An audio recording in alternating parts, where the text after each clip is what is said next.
Greetings, kindred spirits.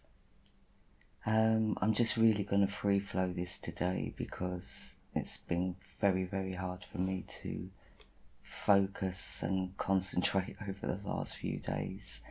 Well, actually over the last week or so. Since the new moon at the end of August and the kites that we had at the beginning of September, it has really been a chaotic time. And I know I did actually say it was going to be that way, but even I didn't realise the depth and the intensity of what the energies were going to be. And as I'm sure most of you are aware by now that my colleague and friend Eric Seligson passed away last week. So it's been a very emotional time and kind of a bit distracting for me, so yes, bless him, so my heart goes out to his family, of course, but I was deliberating whether I should do this today, but I feel that he'd want me to, so I thought, well, let me just free flow it rather than put nothing out. So if you just bear with me, I'm just going to go back to my notes to get the time zone information in. So the full moon will reach its peak on the 14th of September at 5:32 in the GMT time zone, at 0:32 in the EDT time zone, and 12:32 AM, and at 14:32 in the AEDT time zone, and the full moon will take place in the sign of Aquarius in the true lifetime sky. Yeah, so just bear with me while I just go back to the charts, because I'm just reading from the charts. This is a very intense full moon. We've got the moon at 23 degrees, Neptune conjunct at 19 degrees, and the black moon Lilith conjunct at 18 degrees, all in the sign of Aquarius. Now this is very deep energy, especially when the black moon Lilith is involved, and she's in full swing again now. Our moon on the full moon is always in opposition to the sun anyway, and the sun actually happens to be 33 degrees in Leo. So by the time Saturn goes direct, the sun would have entered into Virgo, but in the true lifetime sky the sun will be at 33 degrees Leo, conjunct Mars at 29 degrees, and Juno will be at 21 degrees in Leo. So the moon Neptune and the black moon Lilith are in opposition to the sun, Mars, Mercury, Venus and Juno, which is really kind of like a heavy opposition, and especially since they form a T-square to the goddess Ceres and Jupiter, who are both in Ophiuchus. So to me, this shows that we're all still being pushed outside of our comfort zones. We're all being made to face our fears, especially with Neptune still in retrograde. So this is still an inner reflection going on. But it's all about inner change, especially with Uranus retrograding through Aries at 7 degrees. Uranus retrograding through Aries is forming a grand trine. It's a grand fire trine. And, when Uranus is retrograding in Aries, it really is about constantly going through inner change. And with the moon conjunct Neptune and the black moon Lilith, there's a lot of stuff coming up. There's a lot of dark stuff coming up. Fears, phobias, for those that haven't dealt with them, like ego issues with Mars conjunct the sun in opposition. This is showing me that there's a lot of ego. This is definitely masculine versus the feminine here. Especially since Jupiter, who they're in square to, is at 8 degrees. And we all know from, if you've been listening to my podcast, the number 8 is the number of the serpent. It's also the number of Saturn as well. So, and Uranus in the GMT time zone is actually in the 8th house. So I just feel we're all still really having to come to terms with our divine feminine side, those of us that are still in our masculine energy, and to actually get into our divine feminine, we've really got to go down to the depths of our soul, and clear out all the old wounds, all the old fears, all the old issues, that we carry around with us. And it's not like it's something we do just the once, it takes a lifetime really. But the more that we do it is the more that we become a master, our own master. Do you know what I mean? Step into our own sovereignty. And at the moment, there's still an imbalance going on. So, not with all of us, but definitely I would say a majority of us are still trying to hold on to that balance. And, we've got to really be living a peaceful, stress-free life to really stay in balance just naturally all the time. Our world environment just doesn't fit, for the most of us. So we're always constantly having to work at it. And of course, there's those that have been in resistance the whole time that would rather stay in their masculine and reject the feminine. So, for those, they are really going through a hard time at the moment. I mean, even those of us that are spiritually and emotionally mature, it still affects us, I know it's been affecting me, and I feel like I've done a lot of work. And I'm an older woman now, and I've had a lot of experiences in life, and, I've tried to do as much work as I can, although, I don't follow any one pattern. I just go with the flow and with what I feel I need at the time. But anyway, yeah, I mean, this is definitely heavy energies again coming in. And I really do feel, we're being forced into changes that a lot of us are not used to. So our sun is actually at 33 degrees. And, that is actually a master number. And Mars is at 29. Which adds up to the number 11, which is actually a master number as well. But, I'm not going to go too much into the numerological values of this, because like I said, I've got loads of notes here, but I'm just going to free flow it. But Catherine Kinney has done a numerology update on Facebook, so you can get her on my FB page. And she talks about the energies numerologically, and she is saying it's all about how we're speaking and how we're telling our story. And I do see that there is a lot of conflict here, like a lot of verbal conflict, and a lot of competitive energy as well. It's very competitive energy that I'm seeing here as well. A lot of misunderstandings. And I feel, because the moon in Aquarius does tend to make us detached from our emotions, When the moon is in an air sign in general, it tends to make us over-rationalise things. But in conjunct to Neptune, when the moon's in conjunct to Neptune, sometimes we can hoodwink ourselves or kid ourselves, to prevent us from having to face up to things, so we can go into self-deception, whether that's regarding a relationship or what we feel to be an opportunity out there. We can be quite self-deceptive or manipulated even, especially with the Black Moon Lilith conjunct.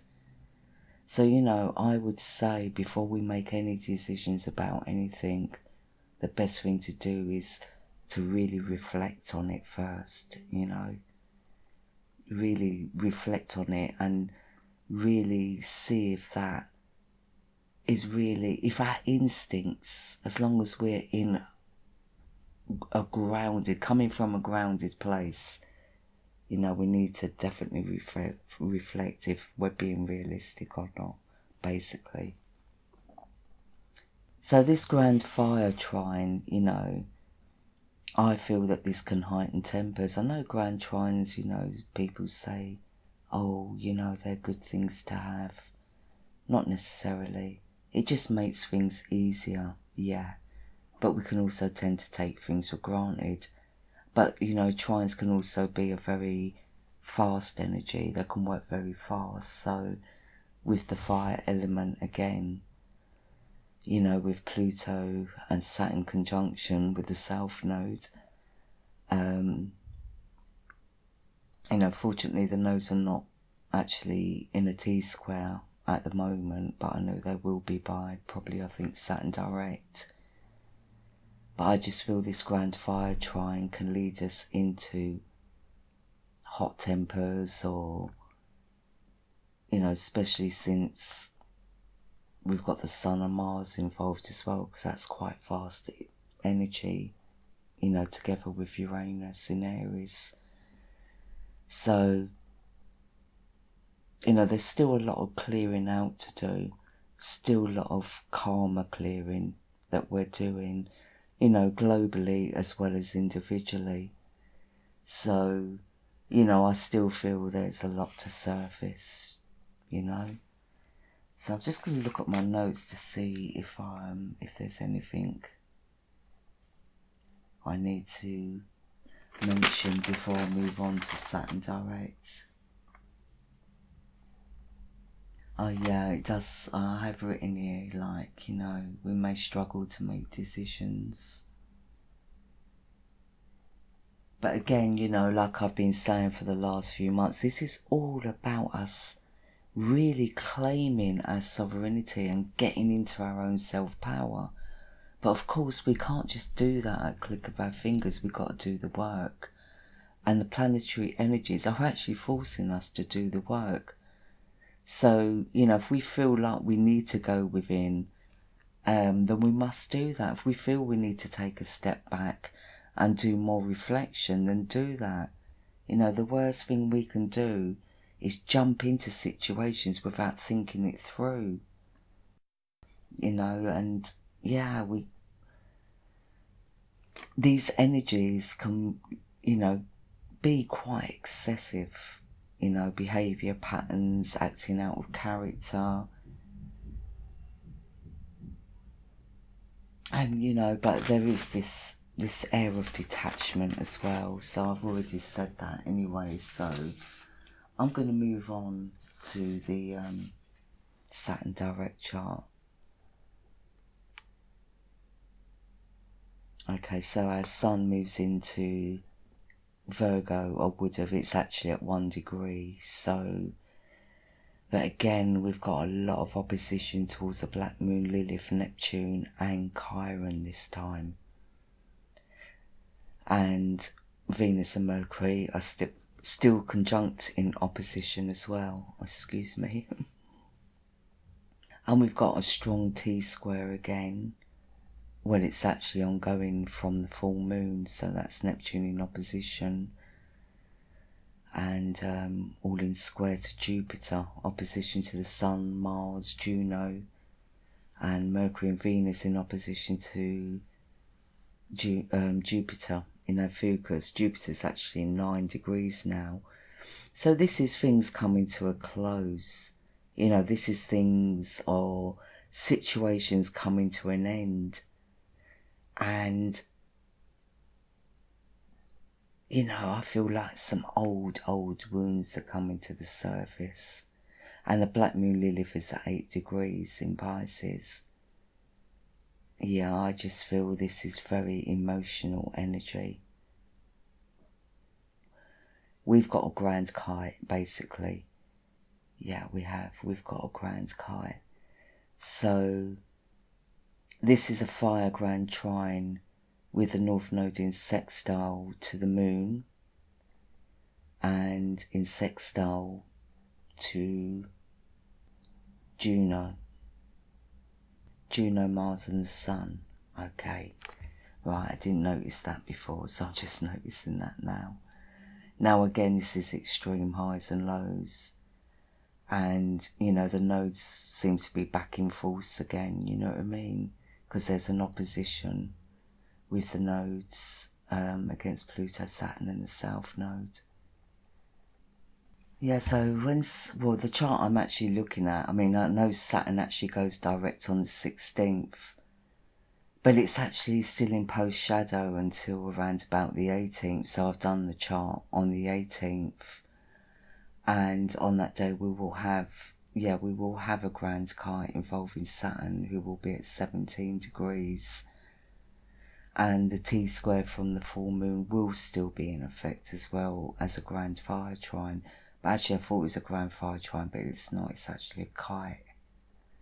You know, so the Black Moon Lilith will continue to be quite active, you know, when Saturn goes direct. As I said, she'll be 8 degrees conjunct Chiron in opposition to her Sun, Venus and Mercury. Now Saturn will be at 17 degrees, and obviously that adds up to the number 8, again numerologically, so Saturn will still be at 17 degrees. You know, but number 8 is also known to be the number of Saturn himself, so this energy is likely to be quite strong. Saturn's energy is going to be very strong, and the Black Moon Lilith will be at 8 degrees as well. So in a way, you know, this placement of Saturn to me shows two faces, you know, the malevolent and the benevolent. And I feel that this will have a strong karmic influence when it comes to what we experience at this time, depending on our own individual past deeds or, you know, the environment we live in. But the most important thing I'm getting from this deep and reflective energy is that we have to be willing to take responsibility for our actions and keep grounded when it comes to our communication with others. You know, relationships of all sorts will feel the strain under these aspects. So, you know, we must really stay centered and focused, because the energies are very agitating and inhibiting. You know, there could be old, ancient grievances that surface at this point, you know, as well as abandonment issues. And I really do feel that business and intimate relationships are also being tested at this time. You know, either through financial strains or, you know, it could be incompatibility. And I think, you know, as Saturn goes direct, you know, this is definitely a time where we will see who is just talking the talk and who is actually walking the walk. You know, so we must beware of being all talk and no action, or staying narrow-minded or fixated on a belief system that's outlived its purpose. You know, that whether that be within our relationships or just in general, you know, or even when it comes to our behaviour patterns, or, you know, if we have addictive issues that need, you know, to be looked at and resolved. And, you know, Neptune's energy is very strong, so our psychic senses will be extremely high. You know, and that could be good for those that are familiar with creative visualization. You know, our visualization skills are likely to be heightened. So this would be a good time to listen to our instincts, as long as they are coming from a place of a maturity, like I said, and not just wishful thinking. So, you know, I'm just emphasising that we must beware of jumping into things, you know, on an emotional whim. So, you know, again, you know, we must take that time to reflect first before becoming entangled into something that could turn out not to be what it portrayed itself to be.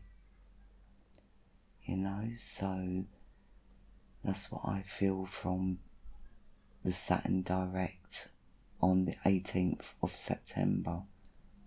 And again, like I said, I know it goes direct on the 16th. Well, it actually goes stationary on the 16th, but it actually goes direct on the 18th. And also, I just want to mention that this is a 9-9 portal as well, you know, and again, Catherine Kinney's done a podcast or a live, actually, an FB live on that. So I'm not going to really delve into that. You can listen to her live transmission. And the link to my Facebook page, by the way, is below. So I'm just going to move on to the September equinox. Right, so we have a grand air trine on this day, as I can see here. And we also have 2 T-squares. Now, they're both very strong T-squares. So, on the equinox, the sun will be 6 degrees in Virgo in the true lifetime sky. Opposition, again, the Black Moon Lilith, and Chiron will be conjunct the Black Moon Lilith. So again, I'm seeing, you know, because when the Black Moon Lilith is in opposition to the sun, it's like an eclipse. You know, it kind of darkens the energy. But, you know, Lilith is at 13 degrees, and now that is the number of the Divine Feminine. You know, 13 to me represents the Divine Feminine. And I just feel, again, this is very deep emotional energy. And Chiron at 12 degrees, I mean, to me, 13 and 12 are both sacred numbers. You know, regarding like the masculine and the feminine. You know, I almost see 13 and 12 as being, you know, Christ and his 12 disciples. The number 13 to me represents wholeness. So the Black Moon Lilith and Chiron in conjunction, also opposition Venus and Mercury, as well as the Sun. And again, you know, I feel this is, you know, and they're in Virgo as well. And the Black Moon Lilith and Chiron are in Pisces. So to me, this is very emotional and nervous energy. You know, so we could be shaken up with something on this day. There could be a shake-up, you know, emotionally. Or us really getting into our feelings, you know. But fortunately, it's not a T-square, so this is an opposition. So this is our confronting our deep emotional wounds, whether that be individually or globally. You know, so one of the T-squares I'm seeing is with Neptune still retrograde in Aquarius in opposition to Juno, Mars, and is it the Sun? Yeah, and the Sun.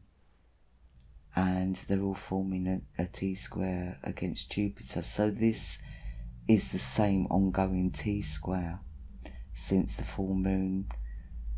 It continues at Saturn Direct and it continues throughout the September equinox. So again, I was, you know, talking about we must beware of not going into self-deception through, you know, our ego and resisting change or resisting, you know, delving deeper into our psyches. Do you know what I mean? It's time for us to really face up to our situations and our behavioural patterns and where we have been deceived in the past or where we have, you know, really gone into a little fantasy world rather than face reality. So again, it's like taking responsibility for our actions. And the second T-square is with the North Node conjunct the Moon, in opposition to the Saturn-Pluto conjunction in Sagittarius in the true lifetime sky, in square to Mercury and Venus. So, we are really being forced to take responsibility again for our communications,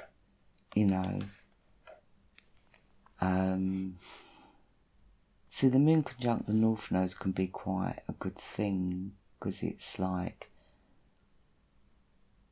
destiny sort of like just comes to us wherever we're at. We don't have to really look that far or go too much into our heads.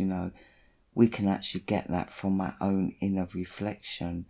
We can, and in Gemini, Gemini is very inventive.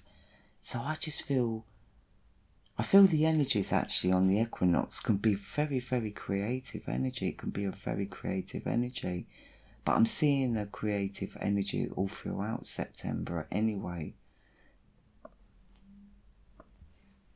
So like I said, this is quite a deep energy, but I can see, like, again, relationship issues, and, we must be careful actually of being all talk and no action, or in resistance to changing our minds about things. We've got to try and stay as open-minded as possible. But again, like, I just feel there's a lot of financial strain, not taking responsibility for our actions, or understanding, like, the effect of our actions, or miscommunications, errors in judgment. So really, it seems to be the same theme all through September, but it's just playing out in different ways, So, this grand trine we have on the equinox is actually a grand air trine. It's going to be very difficult to communicate what we're actually thinking. I think our heads are going to be a little bit all over the place, or we're going to be too obsessed with things, So we need to really stay in a place of positivity and calmness, and when it comes to relationships, we've got to curb our desires, because, like, moderation is going to be needed when it comes to our relationships. We can't just assume, that things are just not always what they seem, and sometimes we can just get an idea in our head and we'll just stick to that rather than face the reality of the situation. Do you know what I mean? But, I just feel that we really need to stay as grounded and focused as possible. And I really do recommend that out of all the chakras, because I know, certain chakras are being activated, like the throat's being activated throughout this year. Our third eye and our crown chakras are likely to be quite blocked throughout this time, unless we're adept in using this energy wisely. Do you know what I mean? Which many of us are. But I really do feel we need to get grounded into our Earth Star chakra. Walking barefoot in nature. I think we need to get back to that. Like feeding the birds, walking in nature barefoot, or even just outside on concrete. You know what I mean? That's grounding. But definitely, if we can do meditations where we're connecting to our Earth Star chakra, because I really do feel that we're all still trying to come back down to Earth, because Neptune can take us off into the realms of fantasy. It's very good for psychic visions or creative visualization. I mean, if you're a musician or an artist, artists and musicians always fare well during these Neptune Neptune transits, do you know what I mean? But, you know, I just feel there's just so much going on globally, politically, you know, naturistically, and we pick up on it subconsciously, whether we're aware of it or not. I mean, many of us are tuned into the earth, but many of us are not, you know, but we still subconsciously pick up on it. So, my kindred spirits, I think I'm going to leave it there actually. You know, I hope, you know, I hope I've given you information that's been of help and it's not all muddled and confused, because, you know, I normally just free flow for my readings. I don't normally free flow for the charts, you know. But I just really wanted to get this out to you. So I'm wishing you all so much peace and much love. Just keep it real, keep focused, and keep grounded. Love you lots.